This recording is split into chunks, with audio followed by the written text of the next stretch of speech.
Deborah Cobelt Live and the Little Italy podcast. Hey, everybody. Thank you so much for joining us today on our Little Italy podcast and Deborah Cobelt Live. I'm your host, Deborah Zara Cobelt, and joining us is a friend who's become a friend of ours, Andrew Cotto. He is an award-winning author of 7 novels, editor-in-chief and co-founder of Appetito Magazine. Andrew has been published in the New York Times, in Italy Magazine, Rolling Stone, Parade, Condé Nast Traveler, and then some. Quite an accomplished writer, author, and of course, student, scholar of all things Italian. We're just honored to have you here today. Thank you so much for joining us. Thank you for having me. Great to see you. Yeah, great to see you too.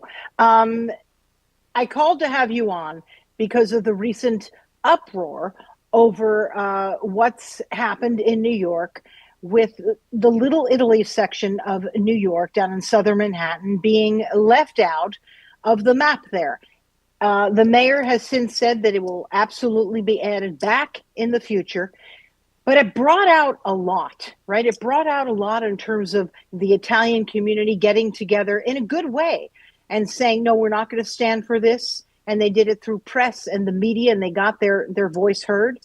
And it brought back a lot of who are the Italians who came here in Little Italy over 100 years ago? Because we don't want that history erased. So, Andrew, let's talk a little bit about that, about Little Italy in New York and the people who came here. Sure. I mean, it's obviously a well-known neighborhood. I mean, perhaps not Yeah. the staffers in Mondami's office, but and most people recognize Little Italy as being, an iconic location, not just in New York City, but in America, right? And if you asked a random percentage of the people, fill in the blank, little blank, everyone across this country, across North America, across the world would most likely say Italy, right? Because it's so synonymous, it's so well known. So the idea that it's somehow, been left off, a map of sorts makes me curious, and I'd love to address that in a little bit. But my original feeling is that it's important to recognize the history of this place. This is where the Italian immigrants came in mass, right? Millions came to America in the late 1800s and the early 1900s in the first wave of immigration. More came later, like my grandparents in the 50s. But that first wave came to America chasing the dream that they had, the promise that America had for them, because they were suffering from abject poverty in southern Italy. Right? And what they found was quite different, right? They basically inherited the Five Points neighborhood, which was an Irish ghetto, basically in the late 19th century, made famous in the film The Gangs of New York by Martin Scorsese. Right?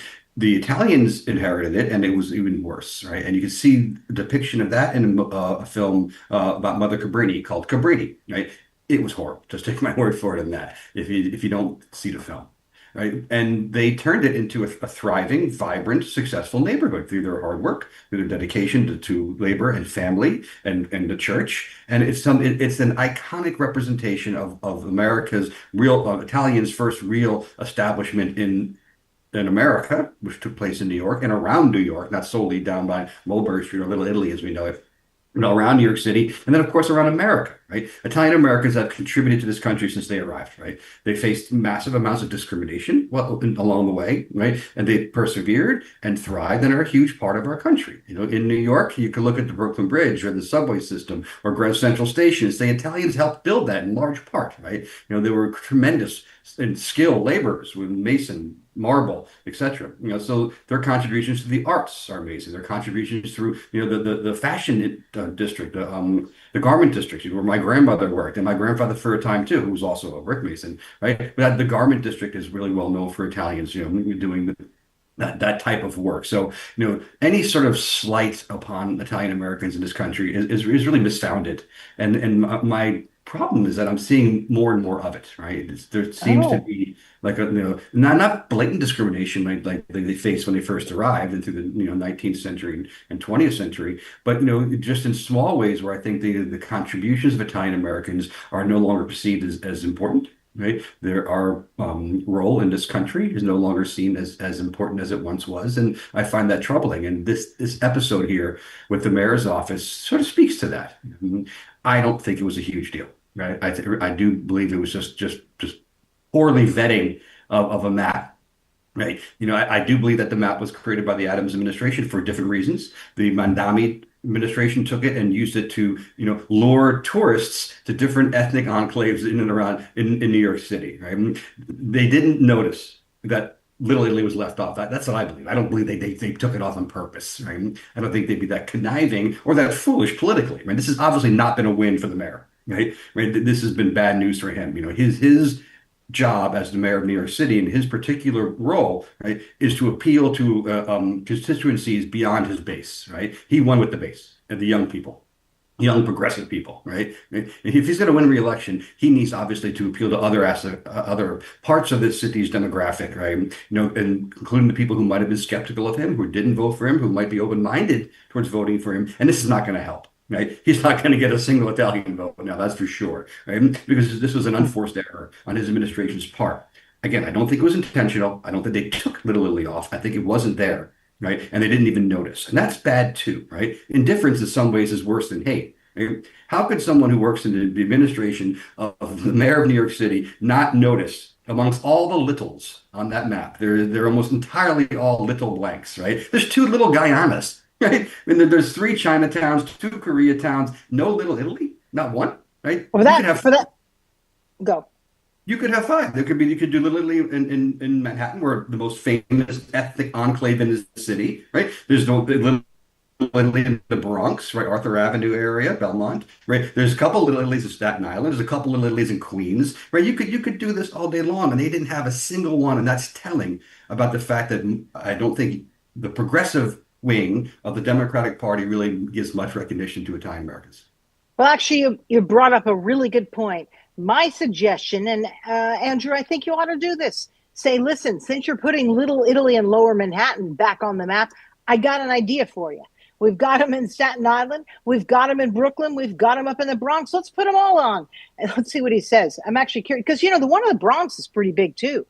And highly recognized. Where Chas Palminteri's from. It's Arthur Avenue up in the Bronx, people argue, is a far more authentic Little Italy, less touristy than the one you get in Mulberry Street. I get the one on Mulberry Street is touristy, but it's still vital. There's still tons of people down there all the time generating revenue for this city. Right? Eating at the restaurants, going to the shops. They just opened an Italian American museum down there a couple of years ago. There's now Red Sauce Studios down there, which has a storefront, and they record some very popular podcasts. Growing Up Italian, the Italian American podcast there. It's still vital, right? Whether or not there's actually Italian immigrants living there is irrelevant. It's still an Italian enclave.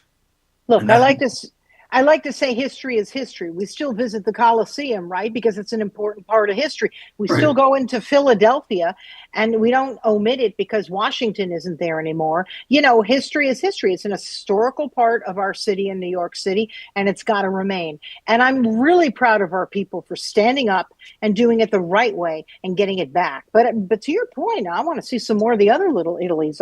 I say the more the merrier. Lots of ethnic enclaves should be recognized. That's what New York is, but especially the folks who built it from the ground up, who built the subways, the tunnels, the buildings, deserve that special recognition, correct?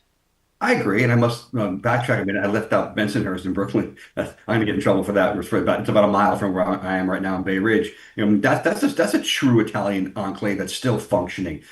So yes, we should go back and add all those Italy parts. And to your point, yes, inclusivity is what makes this city move. Right, it defines New York City. Right, and you can't be inclusive to a part, right? You can't say we're going to include little Guyanas and little Indias and little all these other places around the world, which are all very welcome here. I did a great story for the New York Times of a roti shop in Little Guyana, and I love all those little ethnic neighborhoods, right? But you can't be exclusive in doing so, right? And to leave out the one that's most recognized, right? Particularly the people who this map was supposed to serve, which is the tourists coming here for the World Cup. Right? They're going to want to know where Little Italy is. I mean, they're probably been the first ones to say, "Hey, where's Little Italy?" Right? So yes, I love the idea of inclusivity. It's what defines New York City, but inclusivity cannot be particular. Right? You have to include not every single everything, but anyone that's valid. That has a cultural relevance, and Little Italy absolutely does in Mulberry Street, in the Bronx, in Brooklyn, in Staten Island, and Queens. Every borough has Italian enclaves. Yeah, I have to tell you, the one in Brooklyn, when I was doing the New York City Marathon, oh, what a fun neighborhood that was to go through in Brooklyn. all the Italians came out. I'm running down the street, and at that point, think I was walking very quickly because I needed a little bit of a break. And people were handing me a meatball sandwich. What a lovely community! So I'm glad that you also remembered that. But that's one of my favorite parts of doing that marathon is going through that section of Brooklyn. It was really pretty terrific, I have to say. Yeah. Um, Talk to me a little bit about what stands out to you when you hear Little Italy? Because, I took my kids not too long ago. We've been there many times. I know people there, the Red Sauce Studio, all that. But what do you think stands out the most in terms of our history down there? And because this has happened, it puts us on the map in a way, on an even bigger stage, don't you think?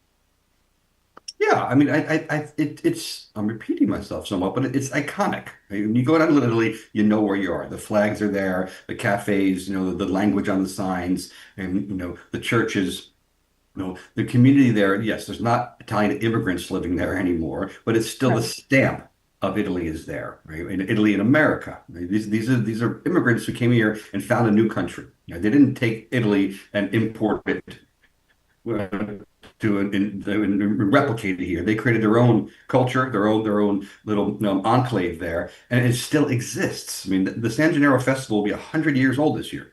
Yeah. And it'll be a madhouse down there, right? And that's because it's attracting people from all over this city and all over this country, right? Not just Italians. My favorite thing, talking about inclusivity, my favorite thing about Italian culture is that it's so inclusive. Right? Yeah. Everyone is welcome at the Italian table. Everyone loves Italian food. Everyone loves Italian culture. Right?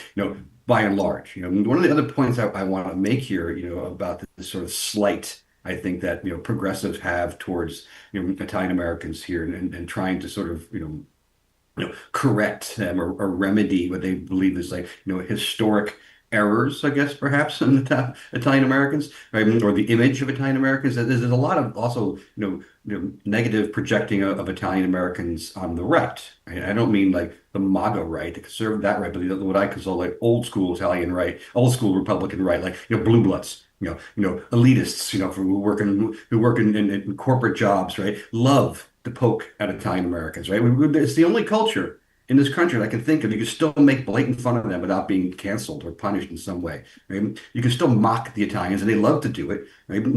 I see all these people with these huge TikTok or Instagram followings, doing like silly Italian stuff. And look how many followers I have. I want to say like half of these people are laughing at you.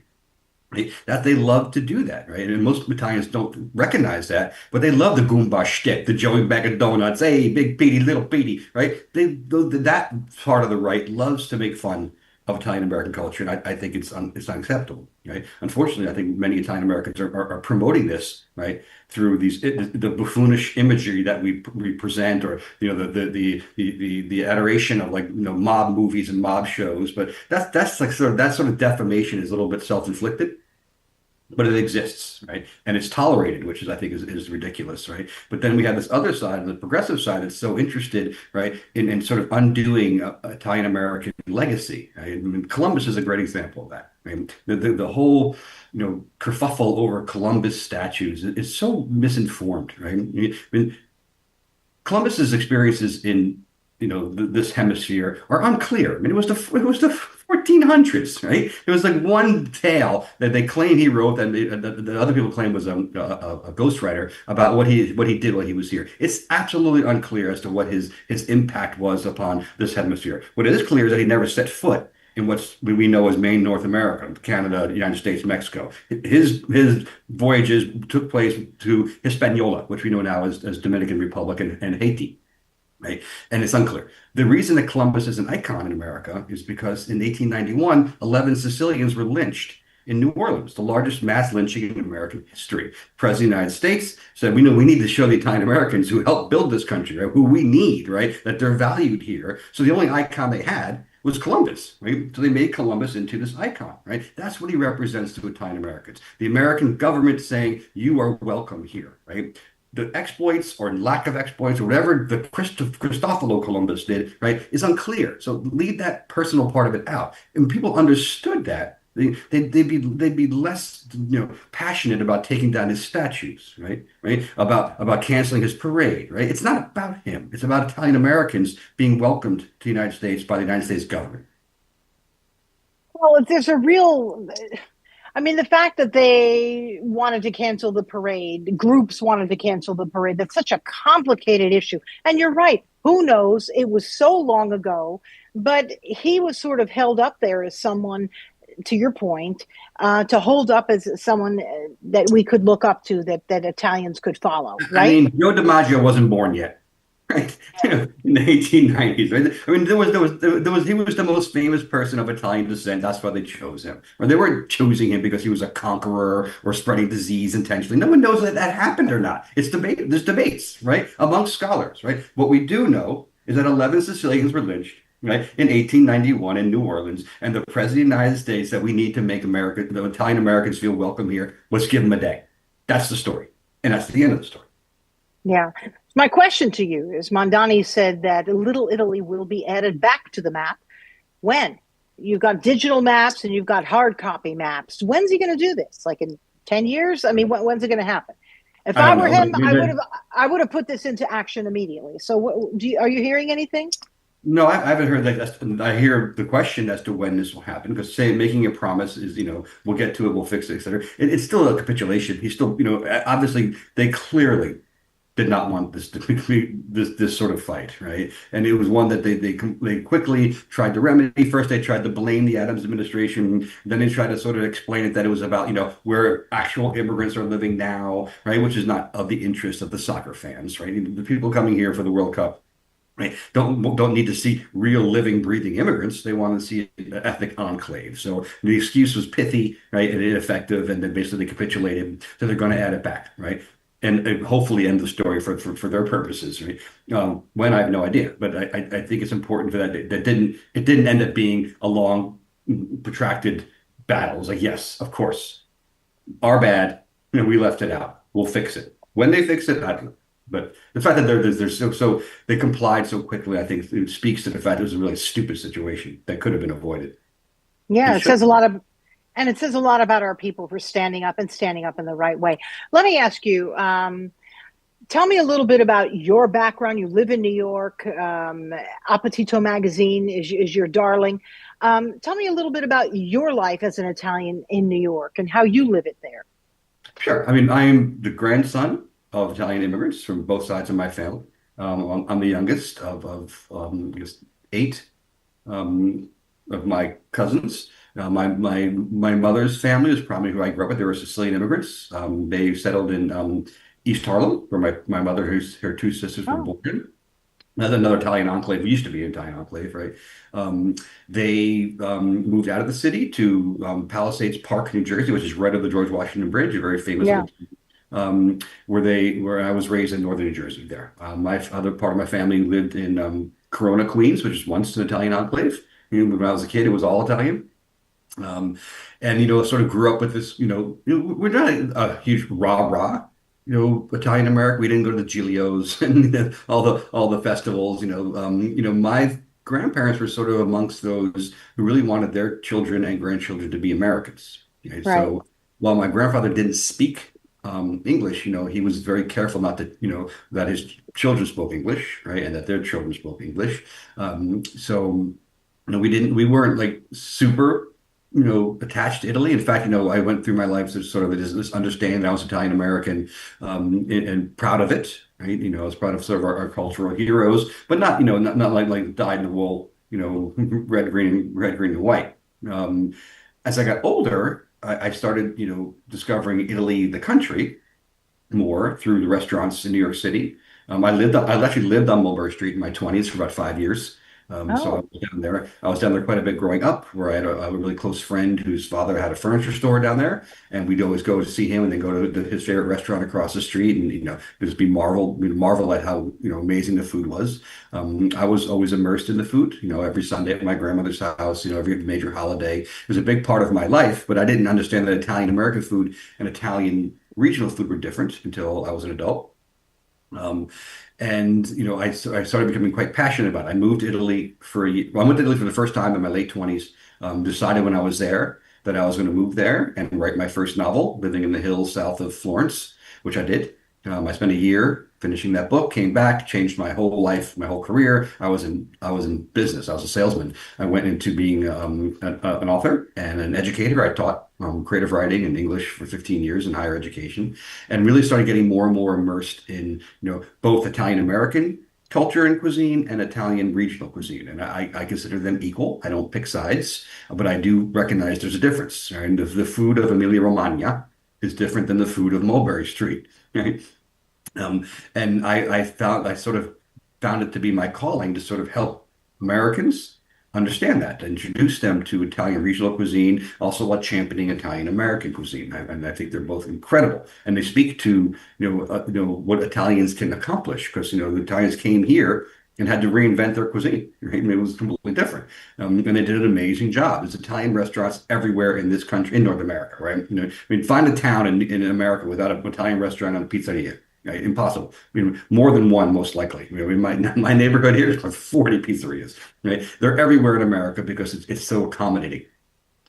The interesting thing, though, back to this sort of, not to spend all my time here with you complaining, but the reason I started Appetito Magazine was because I was writing, rather diligently for La Cucina Italiana, which is an Italian publication that had a USA operation. Right. I found my home there, basically. I've written over the years among many other things, right? Politics, parenting, sports, music.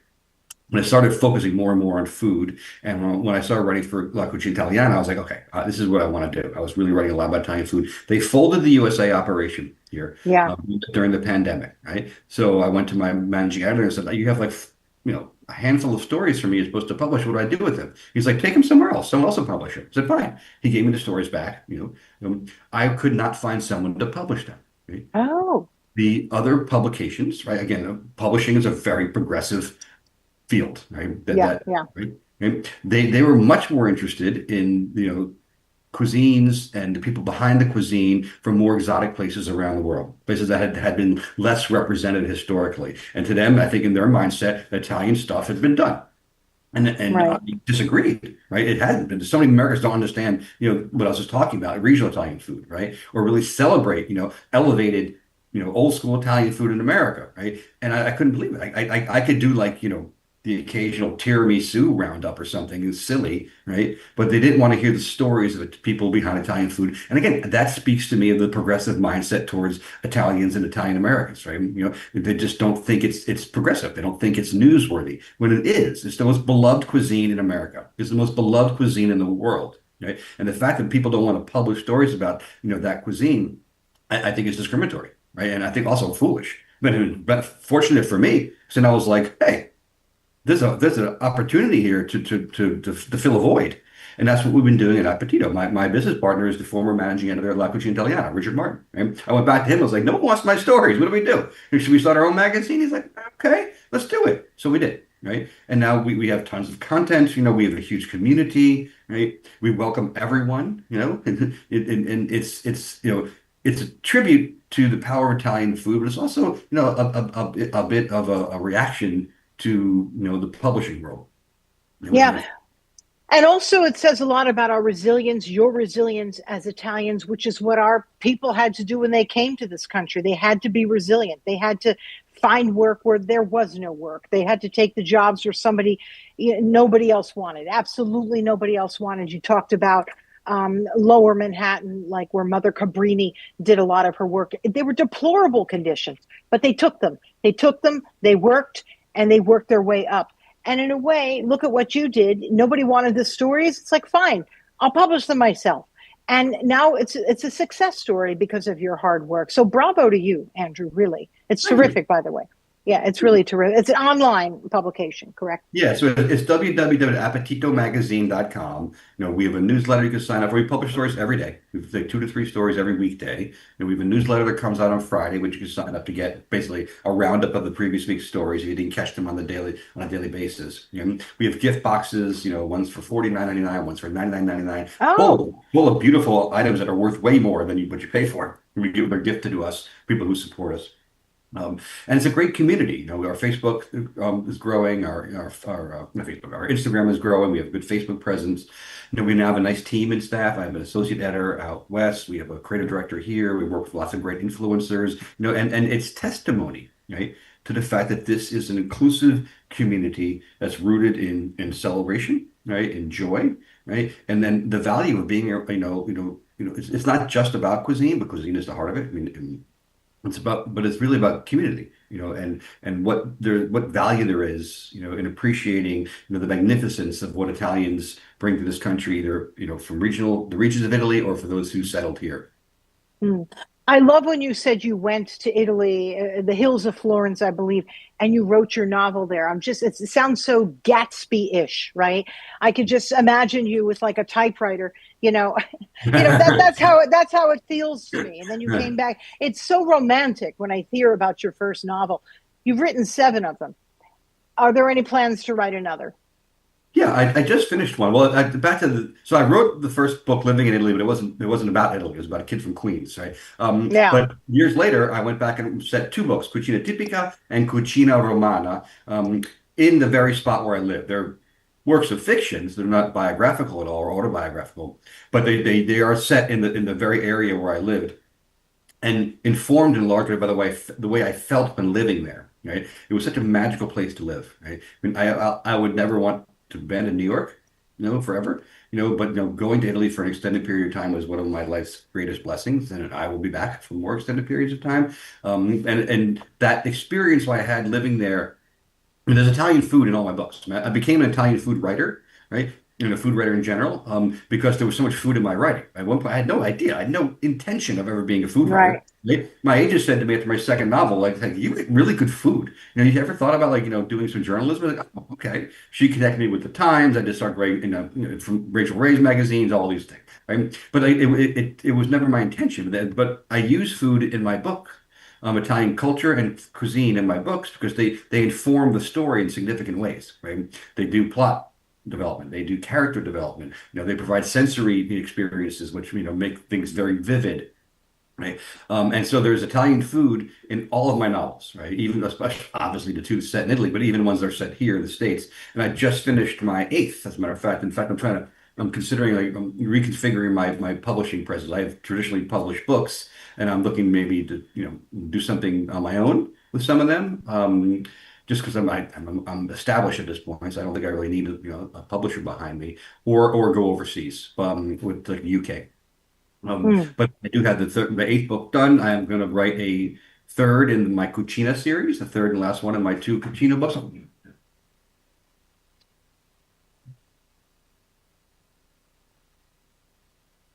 Wait, are you getting the books out?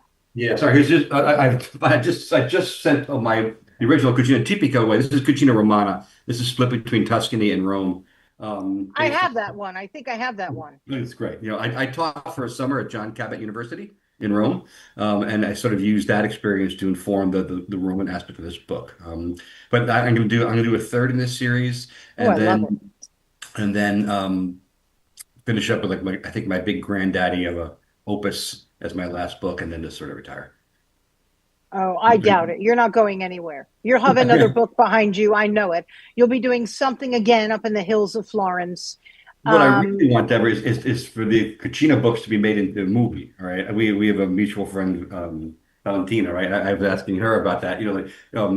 That's what my real dream is, right? Is to have the Cucina series made. They'd be fantastic films to set in Tuscany, in Florence, and in Rome. So visual, so cinematic, right? And there's great plot there. I mean, there's these movies based on books set there, right? Eat, Pray, Love, Under the Tuscan Sun. There's no plot. Right? Those are memoirs, right? With very little thing. These are novels with, like, this is not the Da Vinci Code, right? No one's chasing mm, people around with scrolls, but there's real plot there, but plus that beautiful backdrop, and I really capture what makes Italy magical, right? It's the ability to live there well, right? Without having to be loaded. I mean, one of the best things about Italy is that you don't have to be rich to eat well and to live well, right? There, it's a right, right? Not a privilege. And I capture that. And that's what makes the character so happy. That's what makes the character who arrives there on holiday and is like, you know what? I'm not going home. right? Because Yeah. it can be a very magical place to live, especially surrounded by all that beauty and of course the cuisine. Hmm. I love that you mentioned my friend Valentina. She's a dear friend. In fact, I'm having her on again in a couple of weeks for a play that she's going to be working on. I'm going to put that in her ear because I see it as a terrific film series. I really do. I can feel it. I can visualize it. As you're talking, I'm visualizing the way I did when you said, you wrote your first novel over there. I was visualizing you doing it.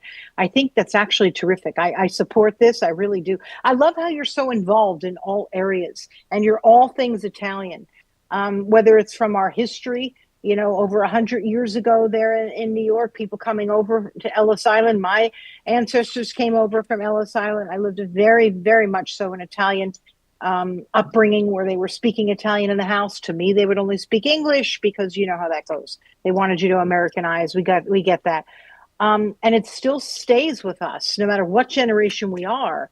It's really embedded in us and we want to go back and we want to learn more, which is what you've done. And I really appreciate you and the contribution that you've made to our culture and our people. So thank you. Well, thank you. I appreciate you saying that, and I appreciate what you do. I mean, obviously, podcasts such as yours, it gives people an opportunity to discuss these things, right? To make them relevant. And these discussions are important, right? Yeah, they are. And especially if they're productive. I'm not interested in ranting and raving, Me neither. about Italians being erased or blah blah blah. It's just, but the conversations need to be had, and when you have them in respectable forums, it gives them legitimacy. Absolutely. We want to move it forward.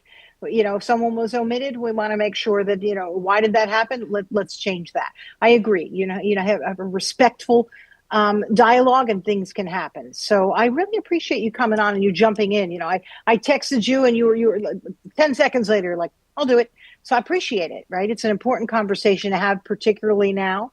If you hear anything about when we're going to be back on the map, would you let me know? Because I'd like to Of course. know. I really would. And is there anything else you want to add to our conversation that I might not have asked you? No, well, yes. I just think it's worth repeating that, most people don't think of Italian Americans as being discriminated against, right? And discrimination, isn't overt at this point. It's more subtle, but it does exist and it has existed. It was overt at one point, Yeah. There's been other peoples, who've been treated worse in this country, but the Italian American experience in this country, is not all spaghetti sauce and great songs and checkered tablecloths, right? It's a lot of struggle, right? And the fact that it still exists to this day. I mean, there are lots of anti-defamation organizations dedicated just to, that of Italian Americans, and it extends through media, right, through film and TV, right, through social media, and it's something worth paying attention to. This episode with the mayor's office here, I think, speaks to that. I don't think it was a huge deal, right? But I think there was some truth to the fact that the people just, who work in the mayor's office of New York City weren't cognizant enough to recognize that Little Italy was left off on an important map of enclaves. That says something. It also goes to show you that a lot of much younger people don't understand the history, not just of Little Italy, but the history of, the city, the history of our country. We can't let that slide. We really can't. No, I And agree. I'm just proud of our people that we spoke out. Other people in their ethnic communities, they need to speak out too if it's important to them, because it's who we are as America. So I really appreciate your insights. I really do, Andrew. So that was wonderful. Thank you so much. How can people find you? AndrewCotto.com. Of course, my website has information on all the books and my TV appearances and articles. There's a link there to Appetito, of course, AppetitoMagazine.com. As I mentioned before, I'd love for you to check it out. Sign up for the newsletter we have. We're really growing and we're inclusive as can be. Yeah. And I guess that's the only place to find me. I guess I'll give you my address, but I don't. Yeah. You don't want all my people coming there, although they probably want. Actually, if they bring wine, they're good. Yeah, I was going to say they probably would just want a good meal from you. So I'll go. All you gotta do is walk in my house and get a meal is bring the wine. Lots. Well, maybe I'll do that next time I'm in New York, which will be You soon. got it. So I'll You let got you know. Andrew Cotto, thank you so much for joining us today on our Little Italy podcast, appropriately named. Like I said, when I heard this happening, I'm like, well, and I was away. I wasn't planning on doing this show, and I said, I have to. Now I have to. Good for you. So thank you for being here. Thank you for your insight. And everybody, you can find my conversation with Andrew Cotto on YouTube, on Facebook. It's an audio podcast as well. We will cut little promos and put them all over Instagram in the weeks to come. It's the Little Italy podcast, and of course, Deborah Cobelt Live. I'm your host, Deborah Zara Cobelt. There's that Italian name, Zara. So I'm very grateful that you're here. Please tell your friends, and we'll see you next time. Bye-bye. Ciao.